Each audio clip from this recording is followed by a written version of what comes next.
Welcome to ವಿದ್ಯಾಮತ academy. ಇಂದಿನ ಈ ಒಂದು ವಿಡಿಯೋದಲ್ಲಿ ಭಾರತೀಯ ವಾಯುಸೇನೆ ನೇಮಕಾತಿ 2026ರ ಬಗ್ಗೆ ವಿಶೇಷವಾದಂತಹ ಮಾಹಿತಿಯನ್ನು ನಿಮ್ಮ ಮುಂದೆ ಹಂಚಿಕೊಳ್ಳುತ್ತಿದ್ದೇವೆ. ಅಗ್ನಿಪಥ್ ನೇಮಕಾತಿ ಅಂಡರ್ನಲ್ಲಿ ನಡೆಯುವಂತಹ ಈ ಒಂದು ನೇಮಕಾತಿಯು ಅರ್ಜಿಯನ್ನು ಸಲ್ಲಿಸಲು ಕೊನೆಯ ದಿನಾಂಕವಾಗಿರುತ್ತದೆ 1/2/2026. ದ್ವಿತೀಯ PUC ವಿದ್ಯಾರ್ಹತೆಯನ್ನು ಹೊಂದಿರುವಂತಹ ಅರ್ಹ ಪುರುಷ ಮತ್ತು ಮಹಿಳಾ ಅಭ್ಯರ್ಥಿಗಳು ಈ ಒಂದು ನೇಮಕಾತಿಗೆ ಅರ್ಜಿಯನ್ನು ಸಲ್ಲಿಸಬಹುದು. ಈ ಒಂದು ನೇಮಕಾತಿಯಲ್ಲಿ ವಿಶೇಷವಾದಂತಹ ಒಂದು ಕೆಟಗರಿಯನ್ನು ಕೊಟ್ಟಿರ್ತಾರೆ. ಅಂದರೆ ವಿಜ್ಞಾನ ವಿಷಯ ಮತ್ತು ಅದರ್ ದನ್ ವಿಜ್ಞಾನ ಅಂದರೆ ಅದರ್ ದನ್ ಸೈನ್ಸ್ಗೆ ಸಂಬಂಧಪಟ್ಟವರು ಕೂಡ ಈ ಒಂದು ನೇಮಕಾತಿಗೆ ಅರ್ಜಿಯನ್ನು ಸಲ್ಲಿಸಬಹುದು.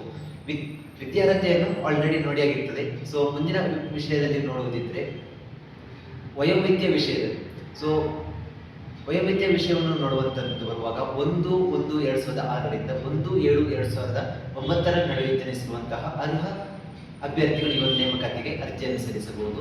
ಈ ಒಂದು ನೇಮಕಾತಿಗೆ ಸಂಬಂಧಿಸಿದಂತೆ ಅರ್ಜಿಯನ್ನು ಸಲ್ಲಿಸುವಂತಹ ಸಂದರ್ಭದಲ್ಲಿ ಫೋಟೋ, ಮಾರ್ಕ್ ಕಾರ್ಡ್ಗಳು, ಜಾತಿ ಪ್ರಮಾಣ ಪತ್ರ, ಡೊಮೈಸೈಲ್ ಸರ್ಟಿಫಿಕೇಟ್ ಅಂದರೆ ನಿವಾಸ ಪ್ರಮಾಣಪತ್ರವನ್ನು ಕಡ್ಡಾಯವಾಗಿ ಹೊಂದಿರಬೇಕಾಗುತ್ತದೆ.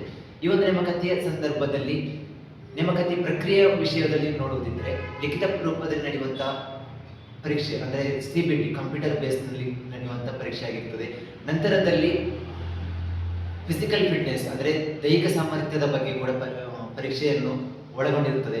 ದೈಹಿಕ ಪರೀಕ್ಷೆಗೆ ಸಂಬಂಧಿಸಿದಂತೆ ಮಹಿಳಾ ಅಭ್ಯರ್ಥಿಗಳು ಮತ್ತು ಪುರುಷ ಅಭ್ಯರ್ಥಿಗಳು 152 ಸೆಂಟಿಮೀಟರ್ ಎತ್ತರವನ್ನು ಹೊಂದಿರಬೇಕಾಗುತ್ತದೆ. ಈ ನೇಮಕಾತಿಯ ಲಿಖಿತ ರೂಪದ ಪರೀಕ್ಷೆಯ ಒಂದು ಪಠ್ಯಕ್ರಮದ ಬಗ್ಗೆ ಅಂದರೆ ಸಿಲೆಬಸ್ನ ವಿಷಯವನ್ನು ನೋಡುವುದಿದ್ರೆ general awareness, maths, reasoning, mental ability, English, general science ನನ್ನು ಒಳಗೊಂಡಿರುವಂತಹ ಪರೀಕ್ಷೆಯನ್ನು ಒಳಗೊಂಡಿರುತ್ತದೆ. ಸೊ ಈ ಒಂದು ನೇಮಕಾತಿಗೆ ಅರ್ಜಿಯನ್ನು ಸಲ್ಲಿಸಲು ಮತ್ತು ಈ ಒಂದು ನೇಮಕಾತಿ ಪ್ರಕ್ರಿಯೆಗೆ ಸಂಬಂಧಪಟ್ಟಂತಹ ನೇಮಕಾತಿ ಪೂರ್ವ ತರಬೇತಿಗಾಗಿ ವಿದ್ಯಾಮತ ಅಕಾಡೆಮಿಯನ್ನು ಸಂಪರ್ಕಿಸಬಹುದು. ಧನ್ಯವಾದಗಳು.